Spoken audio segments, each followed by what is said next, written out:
വീണ്ടും വാർത്തകളിലേക്ക്. ചേർപ്പ് പാലക്കൽ മാർക്കറ്റ് പരിസരത്ത് വിവിധ കടകളിൽ മോഷണ ശ്രമം. 3 കടകളുടെ ഷട്ടറുകൾ പൊളിച്ചു. ബുധനാഴ്ച പുലർച്ചെ 1:30യോടെയായിരുന്നു സംഭവം. കടയിൽ നിന്ന് മോഷ്ടിച്ച പണം സമീപത്തെ പറമ്പിൽ നിന്ന് ലഭിച്ചു. Anjali medical, Carmel stores, planet bakery എന്നിവിടങ്ങളിലെ ഷട്ടറിന്റെ പൂട്ടുകൾ തകർത്താണ് മോഷ്ടാവ് അകത്തു കയറിയിട്ടുള്ളത്. കാർമൽ സ്റ്റോഴ്സിൽ നിന്ന് കവർന്ന 8,000 രൂപ സമീപത്തെ പറമ്പിൽ നിന്ന് കണ്ടെടുത്തു. പിക്കാസ് ഉപയോഗിച്ചാണ് കടകളുടെ ഷട്ടറുകളുടെ പൂട്ട് തകർത്തിരിക്കുന്നതെന്ന് പോലീസ് പറഞ്ഞു. കാർമൽ സ്റ്റോഴ്സിൽ നിന്ന് കവർന്ന പണം സമീപത്തെ പറമ്പിൽ വെച്ചതിനു ശേഷം പ്ലാനറ്റ് ബേക്കറിയുടെ ഷട്ടറിന്റെ പൂട്ട് തകർക്കുന്ന ശബ്ദം കേട്ട് സമീപത്തെ അവനിശ്ശേരി സർവീസ് സഹകരണ ബാങ്കിന്റെ പാലക്കൽ ബ്രാഞ്ചിലെ സെക്യൂരിറ്റി ജീവനക്കാരൻ ബഹളം വെച്ചതിനെ തുടർന്ന് മോഷ്ടാവ് ഓടി രക്ഷപ്പെടുകയായിരുന്നു. വ്യാപാരികൾ ചേർപ്പ് പോലീസിൽ പരാതി നൽകി. ചേർപ്പ് പാലക്കൽ പാലശ്ശേരി മൂലേക്കാട്ടിൽ കുടുംബക്ഷേത്രത്തിലും മോഷണം. ക്ഷേത്രത്തിലെ ഭണ്ഡാരത്തിലുണ്ടായിരുന്ന പണവും പ്രതിഷ്ഠയിൽ ചാർത്തിയ താലിയും കവർന്നു. പുലർച്ചെ വിളക്ക് കത്തിക്കാനെത്തിയപ്പോൾ തിടപ്പള്ളിയും ഓഫീസ് മുറിയും തുറന്നു കിടക്കുന്നത് കണ്ട് പരിശോധിച്ചപ്പോഴാണ് മോഷണം നടന്ന വിവരം അറിഞ്ഞത്. ക്ഷേത്രത്തിലെ പ്രതിഷ്ഠയിൽ ചാർത്തിയ താലിയും മോഷ്ടാവ് കവർന്നിട്ടുണ്ട്. സമീപത്തെ വീട്ടുപറമ്പിൽ നിന്നും പൊളിച്ചിട്ട നിലയിൽ ഭണ്ഡാരവും ചില്ലറകളും കണ്ടെടുത്തു. ഭണ്ഡാരത്തിലുണ്ടായിരുന്ന നോട്ടുകളാണ് മോഷ്ടാവ് കവർന്നിട്ടുള്ളത്. സംഭവത്തിൽ ക്ഷേത്രം ഭാരവാഹികൾ ചേർപ്പ് പോലീസിൽ പരാതി നൽകി.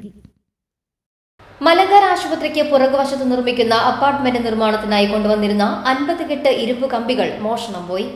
സംഭവത്തെ തുടർന്ന് അപ്പാർട്ട്മെന്റ് നിർമ്മാണം നടത്തുന്ന KSA builders company group Kunnamkulam പോലീസിൽ പരാതി നൽകി. കഴിഞ്ഞ 2 ദിവസം മുൻപാണ് പില്ലറുകൾക്ക് ഉപയോഗിക്കുന്ന 50 കെട്ട് കമ്പികൾ മോഷണം പോയത്. ഒരു കെട്ടിന് 1000 രൂപ വരുന്ന കമ്പികളാണ് നിർമ്മാണ സ്ഥലത്തു നിന്നും മോഷണം പോയത്. മോഷ്ടിച്ച ഇരുമ്പ് കമ്പി കെട്ടുകൾ സമീപത്തെ പുല്ല് പിടിച്ചു കിടക്കുന്ന പൊന്തക്കാട്ടിലേക്ക് മാറ്റുകയും അവിടെ നിന്ന് സൗകര്യപൂർവ്വം തവണകളായി ബൈക്കിൽ 4 സംഘം കമ്പികൾ മോഷ്ടിച്ച് കടത്തുന്നതായും പ്രാഥമികമായ സൂചനകൾ ലഭിച്ചിട്ടുണ്ട്. കുറച്ചു കാലത്തിനിടയിൽ നഗരത്തിലെ കൺസ്ട്രക്ഷൻ സ്ഥാപനങ്ങളിൽ നിന്നും ഇരുമ്പ് കമ്പികളും നിർമ്മാണത്തിനായി കൊണ്ടുവന്ന് പുറത്തുവച്ചിരുന്ന മോട്ടോറുകളും മോഷണം പോയതായ പരാതികൾ ഉയർന്നു വന്നിരുന്നു. രാത്രികാലങ്ങളിലാണ് ഇത്തരത്തിലുള്ള മോഷണങ്ങൾ നടക്കുന്നത്. കഴിഞ്ഞ ദിവസം ജ്യൂസ് യന്ത്രം മോഷ്ടിച്ച സംഭവത്തിൽ 2 സംഘത്തെ പോലീസ് പിടികൂടിയിരുന്നു. നിരന്തരമായി ഉണ്ടാകുന്ന മോഷണം കച്ചവടക്കാരിൽ വ്യാപകമായ പ്രതിഷേധത്തിനും ആശങ്കയ്ക്കും ഇടയാക്കിയിട്ടുണ്ട്. പരാതിയിൽ കേസെടുത്ത പോലീസ് അന്വേഷണം ആരംഭിച്ചു.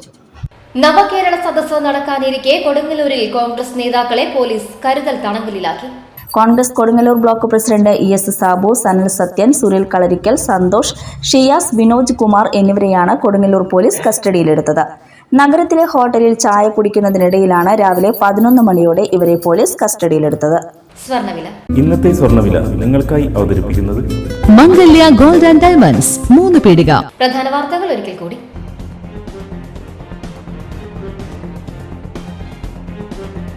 കേരളം എന്റെ നാടാണ്, തകർക്കാൻ ആര് വിചാരിച്ചാലും നടക്കില്ല എന്ന സന്ദേശമാണ് നവകേരള സദസ്സിൽ ഒഴുകിയെത്തുന്ന 10,000 നൽകുന്നതെന്ന് മുഖ്യമന്ത്രി പിണറായി വിജയൻ.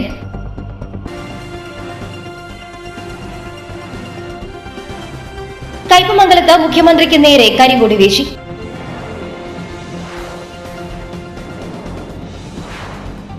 ചേർപ്പ് മേഖലയിൽ വ്യാപക മോഷണം.